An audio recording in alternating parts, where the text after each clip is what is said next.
Sri Ramasubramanian sir has been giving us very useful talks based on life-oriented things. In this video, he talks about Purushartha, that is how to be a good human being, and also he talks about the connection between breath and mind, about meditation, about how to add value to life and how to come out of stress, etc. And each and everything is very, very useful and valuable, sir. And thanks for sparing your good time in making all these videos for us and sharing with us. Our sincere thanks to you for all your efforts. Thank you. Extremely delighted to be in touch with you. Today posting is on Purushartha. Purusha is not necessarily men, here it means human being. Artha means purpose. So what is the purpose of human beings? That is the topic of the day. So the Shastra says that there are 4 Purushartha: Dharma, Artha, Kama and Moksha. What is Dharma? Is a righteous way of living. So that the righteous way of living, the advantage is you are happy at the present when you do, also later, because it accrues punya. This is Dharma. That is given very, very importance. That's why it is mentioned Dharma, Artha, Kama, Moksha. Then Artha. Artha means objects. You need objects. You need house. You need food, to live. Right? So that is Artha. But the Artha is to be acquired using Dharma in a righteous way. The third is Kama. So you enjoy whatever you have acquired in a righteous way. Okay? And keeping the ecology in mind. You do not abuse or you do not waste the resources. Okay? Then fourth is Moksha, the liberation. Because the first 3, Dharma, Artha, Kama, has got limitations. They have got doshas also. So what are the doshas they have? Adrupti kartvam. What is that? You won't get satisfied with that. You buy an item, then after some time you believe that I want something a different one. So then second is it binds you. It binds you. You are not able to be without that. You are addicted to that. The third one is it has got dukkha mishri tattvam. It has got also whatever gives you pleasure, it is also giving you pain. You can analyze that. These are the problem, the first 3 thing, Purushartha. The last Purushartha is Moksha. That's a liberation. The Moksha can come only when you have a true knowledge of yourself, true nature, the knowledge of your true nature. That needs a lot of help, reading scripture under a competent guru. Now, how do we acquire these 4 Purusharthas, and what is one important thing? You ask me that what is the one thing I need to concentrate so that I acquire this and I balance them, then that comes the mind, the aspect of mind. So we need to go deep into that. The best way to manage this Purushartha is to understand the nature of the mind, the state of the mind, and manage it well. And whoever is able to do it, they are happy and they are peaceful also. So Patanjali says there are 5 states of mind. What are they? Shipta, Mooda, Vikshipta, Ekagrata, Nirodha. These are the states. I'll explain. Shipta. Shipta, to the verb ship means to throw. Means the agitated mind. That is the state, one state. Wherein we don't know what we do. We shout at people. We throw things at them. Because the buddhi is overtaken by the mind. The emotions control the intellect. Where the rajas are very dominant. These people always want to act. What are the activities? The mental activity or the verbal activity or the physical activity. Even they sit in one place, they keep on thinking or they keep on speaking about something. Highly rajasic people. Okay. The second state is Mooda, dull. A tamasic, a dull dominations is there. You tell them anything, they'll say, okay, later, we'll do it later. Okay. Drowsy. Tamasic, the quality is, tamas quality is also required, otherwise you won't get sleep. But everything should be in a proper proportion. Okay. If the domination of tamas is a problem, okay, you can't do anything. Okay. The third is Vikshipta. Vikshipta is a mind, sometime you are clear, sometime you are not clear. Sometime you are calm, sometime you are agitated. That is the third. So, slightly better than the first 2 stages. but not the ideal one. The fourth one is ekagrata, a concentrated, one-pointedness, where the sattvic is predominant, sattvic quality is predominant. Then the final one is nirodha state. Nirodha state is totally absorbed in what you do. So, how do we achieve this state? Means, how do we move from Shipta to Nirodha state? Here comes the Patanjali Yoga Sutra. Patanjali is the greatest psychologist. So, I would always recommend that reading scriptures, be it Upanishad, be it Bhagavad Gita, be it Brahma Sutra. I will add always Patanjali Yoga Sutra also, because it's a mind management. He is the greatest psychologist. He is the greatest neuro-linguistic programmer. Okay, he is the first and foremost. Today NLP is talked very high, but the greatest NLP practitioner or the first one is Patanjali. Okay, so the 5 states are Shipta, Mooda, Vikshipta, Ekagrata and Nirodha. So from Rajasic to Tamasic to Sattvic, that's what we move. That is the way it should be done. Okay. So actually, in fact, the Tamasic people should be encouraged to be little Rajasic, action oriented. Then they should have Sattvic, the clarity, able to see things as they are. Okay. Then now, how do we move from this Shipta to Nirodha state? Patanjali is a great person. The Patanjali Yoga Sutra, it has got 196 sutras. It tells you the ways and means how to achieve this, the progressive state from Tamasic to Rajasic to Sattvic. So here he says Ashtanga Yoga, 8 limbs yoga. What are they? Yama, Niyama, Asana, Pranayama, Pratyahara, Dharana, Dhyana, Samadhi. These steps are by and large sequential. You cannot go to Samadhi stage if not achieving the earlier states, attain proficiency in the earlier states. What is Yama? Yama means don'ts. Okay? What you are not supposed to do, what you should refrain from doing. What are they? He talks about 5 yamas: Ahimsa, Asteya, Satya, Brahmacharya and Aparigraha. Ahimsa, non-violence. Asteya is non-stealing. Okay? And Satya is telling truth. Don't tell lies. And Brahmacharya means discipline, moderations. Okay? And Aparigraha means not being greedy, and not taking credit of others. This is the Yama part. These are all very important steps. This is the first step. Yama is the first step. The second one is Niyama. Niyama means what you should do, what you should observe. He says Shaucha, purity, mental and physical purity. Okay? And Santosha, contentment. Then Tapas, discipline here. Swadhyaya, scriptural studies. And Ishvara Pradidhana, devotion to God. So, these are the 5 yamas and 5 niyamas. He talks about that. So, the first 2 limbs are Yama and Niyama. What do? They create values for you. What are values?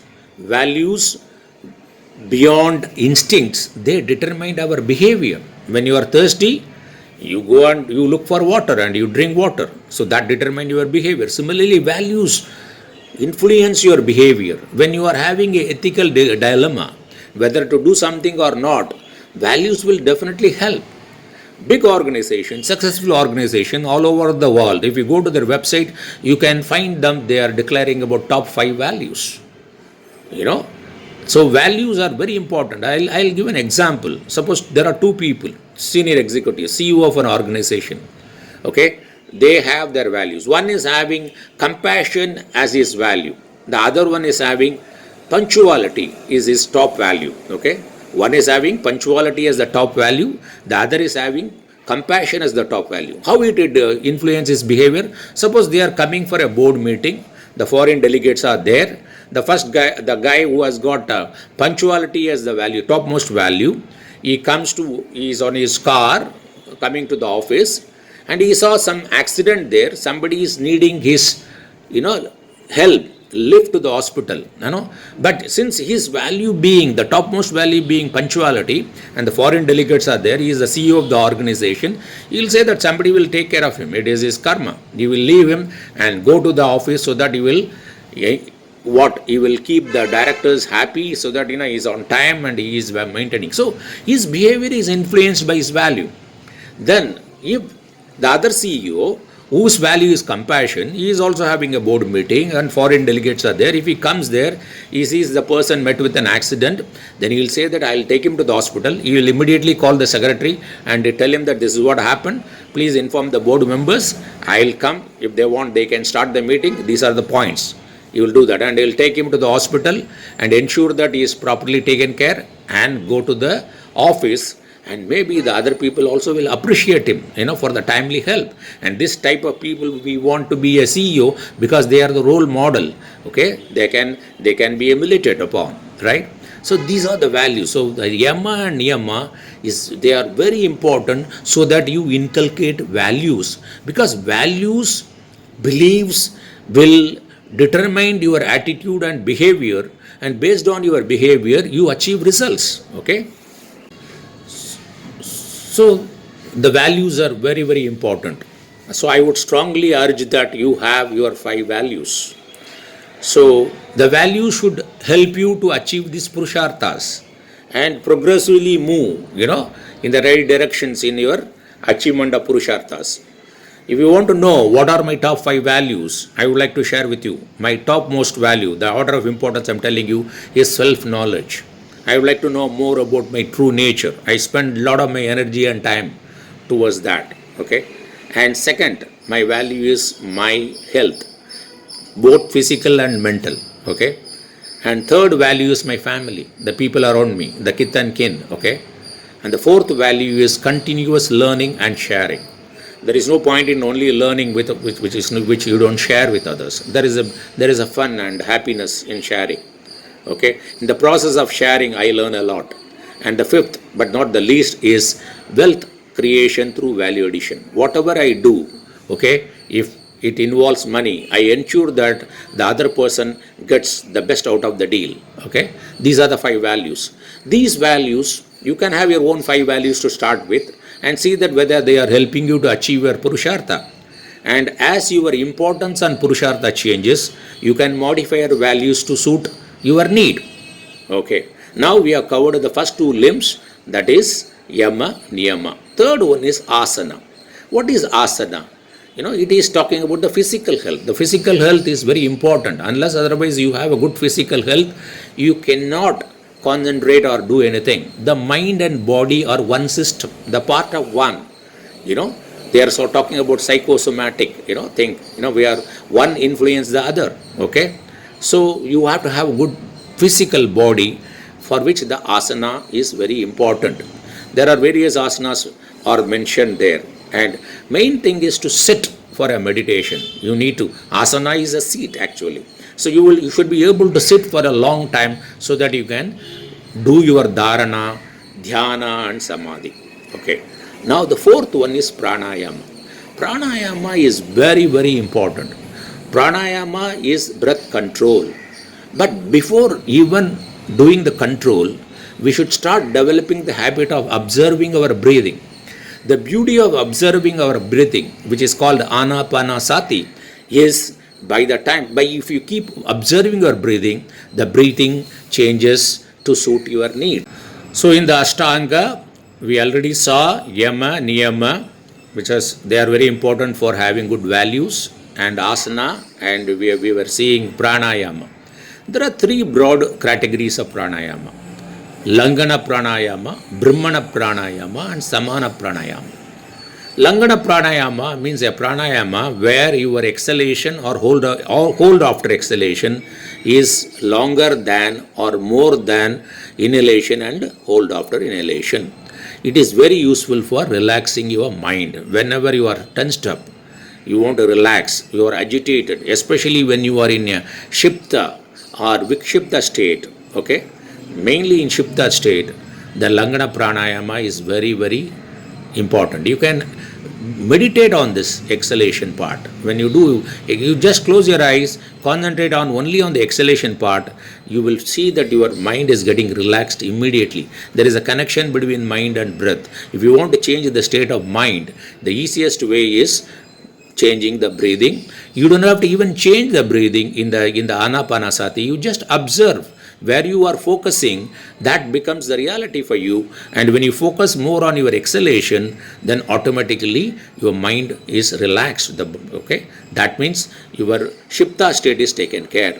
The second one is Brahmana Pranayama. Whenever you need energy, you are going to go for an exercise, or you are going to participate in some competitions, where you need a lot of energy, or you are going to do something, take care of some functions in your family, marriage or something. You need a lot of physical and mental energy. Then the Brahmana Pranayama. In the Brahmana Pranayama, the inhalation and the hold after inhalation is slightly higher than the exhalation and hold after exhalation. We will get a lot of energy. The third one is Samana Pranayama. So see, this Brahmana Pranayama is required when you are in a Muda state, in a dull state, when your tamasic dominance is there. There you do a Brahmana Pranayama. Third one is Samana Pranayama, where the inhalation and exhalation is more or less equal. So when you are in a Vikshipta state, you are sometime clear, sometime not clear. Whenever you are not clear, just observe your breathing, okay, both inhalation and exhalation. By observing it, it becomes all right, So the first three states, which are dysfunctional state like Shipta, Muda and Vikshipta, can be taken care of by Langana and Brahmana and Samana Pranayama. Okay. The fifth limb is Pratyahara. Pratyahara means sense control. Very, very important in managing and regulating the mind. We are nothing but what the input we have allow us to have, through our five senses. So we need to be very alert. Even a fraction of a second, we see something or hear something, and if we focus on that, it becomes our impression in the mind, and it becomes the vasana, which influence our future response and reactions. So Pratyahara is very, very important. In fact, I would recommend you to have a journal, how you have used your indriyas every day at the end of the day, and you yourself will ask a question whether it's functionally used or dysfunctionally used. That is the way you can improve upon that. So this is Pratyahara. Because every Pratyahara, every input is a program for our future response and reactions. You are nothing but your input. Okay? Your neural path is made by the input. Okay? Your cellular memory is made by your input. And whatever the past inputs you have already accumulated can be overpowered by the new functional input. Okay? So Pratyahara is very, very important. Okay? And that's why it is after the midway, to go into the Raja Yoga, the meditation aspect of it, the main step, the doorkeeper is Pratyahara, the sense control. The next one is Dharana. Dharana means concentration. Whatever we do, are we concentrating? How do we do that? We have to learn. It's a skill we have to learn by doing meditation. Think about an object. Keep thinking about an object. Okay? Maybe it is your breathing. Okay? And the mind goes away. Gently bring back. In Dharana, the mind definitely goes away. That's why it is called Dharana. So you bring it back every day. Morning 15 minutes, evening 15 minutes, start with that. Then increase the time. And once you have developed the concentration, you can use the concentration, the power of concentration in your worldly activity, the day-to-day activity. This is very important. Then Dhyana. In Dhyana the concentration is more. The disturbance is relatively less. Suppose you are, the object of meditation is A. In Dharana, it goes to B, C, D, then you bring it back to A. But in Dhyana, it is become more of A, then B, then A, then C, that way. It means the object of meditation, you are able to concentrate more. The flow is smooth. The last limb is Samadhi. Samadhi means absorptions. When you have an object of meditation, you keep paying your attention there, then only the object remains as though. Example is, you are watching a movie and you are totally engrossed in the movie. That time you don't feel your presence, which seat you are sitting, what position you do. So only the movie is there. That is absorption. All inventions, great scientists, when they invent all these things, they are in this state. All great things happen. It is all siddhis. Patanjali says that dharana, dhyana and samadhi, if you do it on the same object, it is called samyama. When you have samyama on various objects, there are various siddhis Patanjali talks about in Pada 3 of the Yoga Sutra. So all this is possible, but the objective is not to have siddhi. The objective is ultimately to achieve moksha. That's a permanent state of peace. Okay. So how do we know that we are progressing in these limbs, in a right way? Then if you are really moving in the right direction, you will understand that there are three qualities in you developing slowly but steadily. One is you will start accepting the present moment rather than resisting it. Because when you accept it, you will tend to be more solution focused. What should be done rather than whom to blame, when you are resisting that. The second one is you are grateful for the present moment. You see the beauty, the positive side of life, and wherever you focus, that becomes a reality. When you focus more on the positive side, the providence gives more of that. That's a beauty. Okay. The third thing is that you always, when the situation is not very conducive, you will always ask a question, what is there for me to learn? So that's a beautiful way. And once you learn, you can handle similar situation later, and also you help others to handle that. Okay. And the benefit is FIR reduction. What is FIR reduction? The frequency of your sorrow, the frequency of your sadness will come down once you practice this, for sure. Then the intensity of sorrow will come down. And third is the recovery period from the shock or the sorrow will be very fast. So practice all these 8 limbs. Understand that the greatest tool we have is the mind. Okay? The mind can do miracle. It can create misery or it can create miracle. That is in your hand. And since you know how to handle this for your benefit and for the benefit of others, go ahead. Why we are waiting for? Okay? Good luck.